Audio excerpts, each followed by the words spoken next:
जय जगन्नाथ सांग मैंने आम डेली ब्लॉग को आपण मानकु पुणी थे स्वागत। सकाळु उठी सब काम सारी लिची को स्कूल पाई रेडी कली ता बाबा सह स्कूल पठेदेली। आ मु चलिली गाधोया टिके स्किन केयर कर सारी चलिली ठाकुर पूजा पाई। आम कान्हार निद भांगी नथिला आगे दीपटे लगेली तापरे कान्हा को उठेली ताकू टिके गेल कली। गेल न करबा जाए मो दिन आरंभ हुएनी। मो गेला कान्हाटा ताकू टिके तापरे झूलारे झूलेली। मु चलिली ए भितरे मु चलिली छात को लुगा सुखेया पाई। लुगा सब सुखई सारिला पर से भितरे लिचर बाबा रेडी होई स्कूल पाई बाहर जाइथिले। चली रोसई पाई से भितरे 12:30 लिची आसी पहुँची गला स्कूल से खाई सारी सोई पड़ीथिला। उठिला बेले को ता बाबा स्कूल आसी सारिथिले। आसी से चली जाइथिले चा बनाया पाई कारण से भल चा बनाती।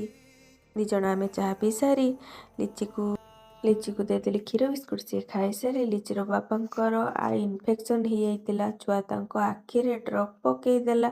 आज एतिकी आम ब्लॉग जदि भल लगिथिबो तेबे लाइक कमेंट आउ चैनल को सब्सक्राइब करिवे। रहिली सांग माने।